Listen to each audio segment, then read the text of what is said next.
Dans toutes ses actions se font remarquer la fidélité, la loyauté et le respect de la parole donnée. Autant de qualités réunies par Luc Setondia Atropo pour engendrer dans la ville Carrefour le social, de nombreuses réalisations dans tous les domaines et sa franchise qui font de lui un politique très adulé qui mise sur l'objectivité pour s'interdire la politique d'illusion qui conduit à la décadence. Cet homme réservé, très attentif et attentionné qui jamais n'a de temps de répondre aux détracteurs et délateurs.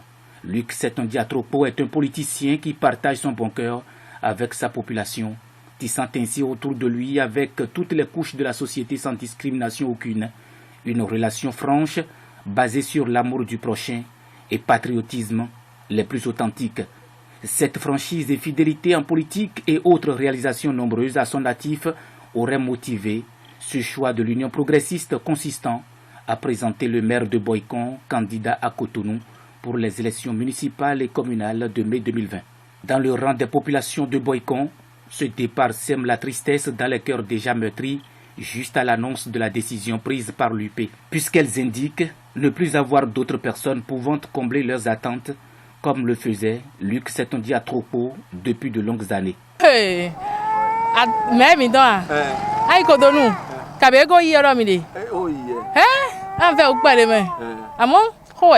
Àmọ́ mi ga mo ro e ka yi jin we ogbe mi ton na bla go gbe kan mi lo nu e wa mi o gbo ikan yo esupo esi do bia o me yan le o so to na fe sin gbe ta mi ton ni o nu e na wa de me supo ta won e wa so me gege wa ton ajo wa won ma han da iyo yan ni le tin ba jo wa jo eji we son kwe o pe no si wa jo wa àmọ́ e so me mi ton ni o din bo yo nu gege ja jo wa ji fine on yẹn mo ro kote ne bo ma tere sodo dele abodo kwenya kede sin kote o pe o mi o ya fi ni e je don fe kinklen bo pon meyan nu gbo ikan tan le ni pon mi lo mi do afi tan ya de we ni kekere o pon mi je we sisi ti ka mi tan me mi tan 7 ans ti liko Atropo utan yi tan chilo mi ya e chilo mi meyan le ya yan nu po iko ki tan le chilo mi ya do ko tun wa lo mi tan mi lo ko tun wa lo tan me kan si kan ka ko tan si e na bo lo tan wa yi tan ma han te o e de su tun o tun la ji emi la mi dele ba mi dele yin ye. Tout comme les bonnes dames et autres femmes du marché Serri de Boycon, les élèves eux aussi s'apitoient sur leur sort.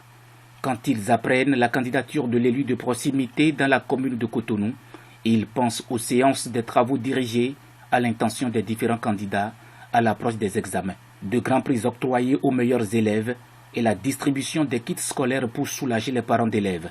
Tout ceci pour célébrer l'excellence en milieu scolaire.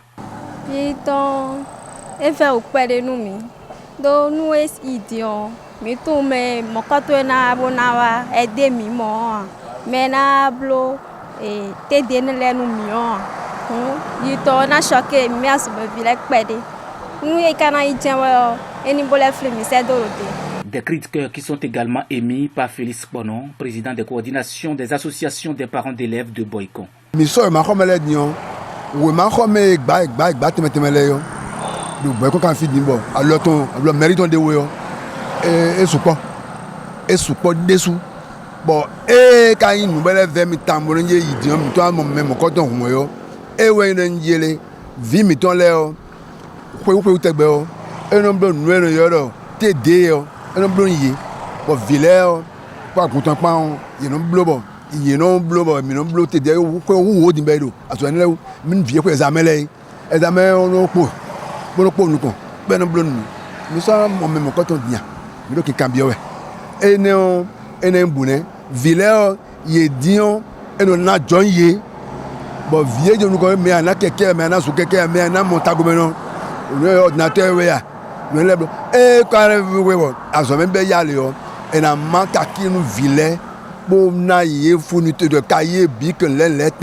Quant au conducteur des taxi-motos, le sourire n'est plus aux lèvres.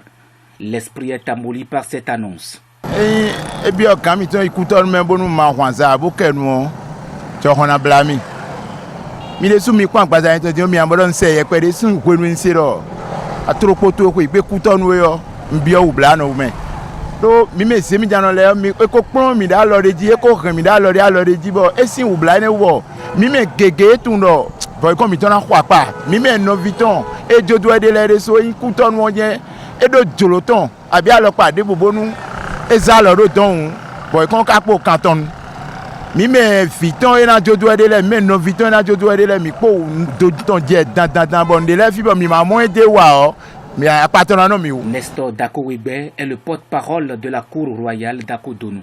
Pour lui, le départ de Luc Setondi Atropo pour Cotonou donne à toute la population de Boycon de véritables soucis au regard de ses nombreuses marques de sympathie et de bonhomie qu'il a toujours exprimées en toutes circonstances. Et na dove me bi mo to vite aussi.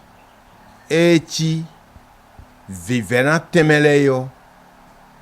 Et na dove bi bona nguzon no me bi. Figo sinto evento otang.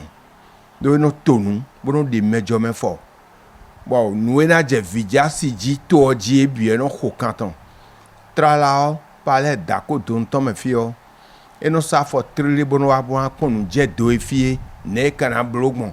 Et igudonu fi kon si dada de wen kakawa me lo wen igudonu mia. Luc Setondi Atropo est bien aimé de sa population avec des qualités bonnes que lui reconnaissent les uns et les autres.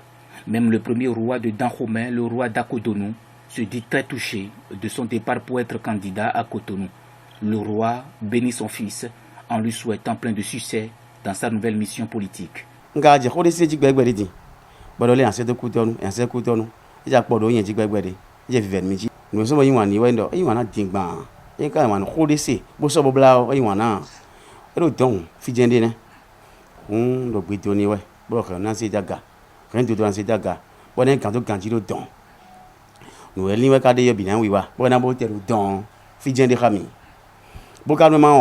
Luc Setondi Atropo, toute la population de Boycon te souhaite bonne chance et plein de succès à Cotonou et te demande d'être toujours regardant à ces multiples causes, même depuis la capitale économique du pays.